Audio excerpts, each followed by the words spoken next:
Hey everybody, it's Michelle with Birdie Bloom, and this video is going to be a little rehab video that I'm going to do for you guys.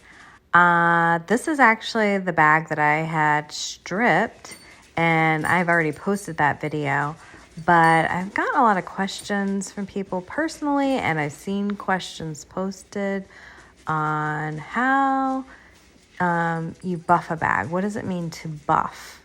So I'm going to try to explain that to you in this video.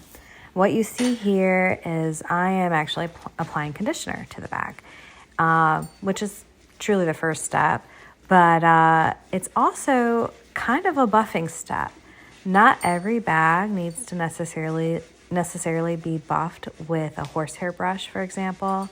Sometimes you might get what you're trying to achieve by buffing while you're rubbing in conditioner.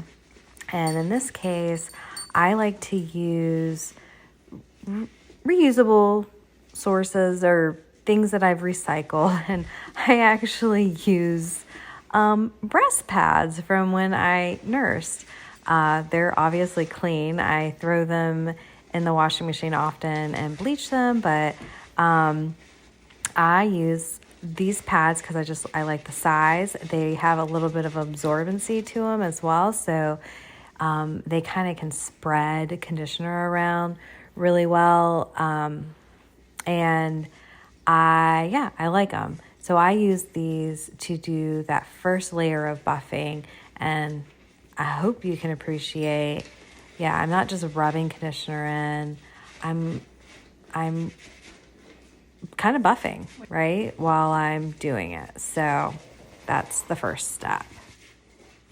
Another great material to use to buff while you're rubbing in conditioner is microfiber cloths.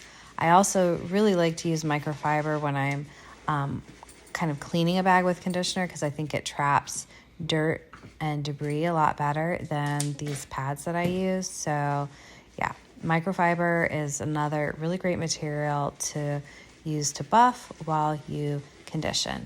And then after you do this, you really just want to let the bag sit for a while. You want it to fully absorb the conditioner. You want it to be completely dry.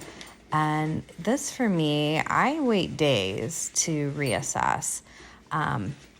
And then if the bag doesn't have the feel that you're looking for, or the look, the kind of glow, I don't like shine personally. Some people do, but I think it's more of a glow that I'm trying to achieve. So I'm trying to remove oils if I am doing such and let that leather glow.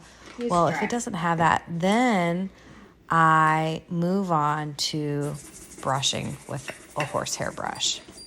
And it's natural horsehair. There's many different types. I think the one I'm using here in this video is a sapphire horsehair brush. I have one by Kiwi, which is a cheaper one, and that works really well too. And what I'm doing is buffing with this horsehair brush. How long you buff depends on what you're trying to achieve. Again, the reasons I might buff are to improve the feel of the leather. Maybe it's just a little stiffer than I want it to be, to improve the glow. But also buffing really can be effective in removing or diminishing scratches. And I will say that people express concern regarding buffing. They're afraid that it's going to scratch their bag. I've seen this concern. And if you condition your bag properly, meaning you use the right conditioners, you give it time, and you're patient, you're not going to scratch your bag by buffing it. And actually, it's going to be pretty hard to scratch your bag even with your own nails. I mean, you can do it, but it's not going to be as susceptible to scratch marks. And that all comes from properly conditioning. Well, I hope this video gave you guys a little bit better of an understanding on what it means to buff your vintage Coach leather bags. I hope you have more confidence in doing so, and an understanding as to when and why you might want to try buffing the leather of your vintage coach. All right, well, thanks for watching, guys. Like this video if you do. Subscribe to my channel for more vintage coach bag talks. Bye-bye.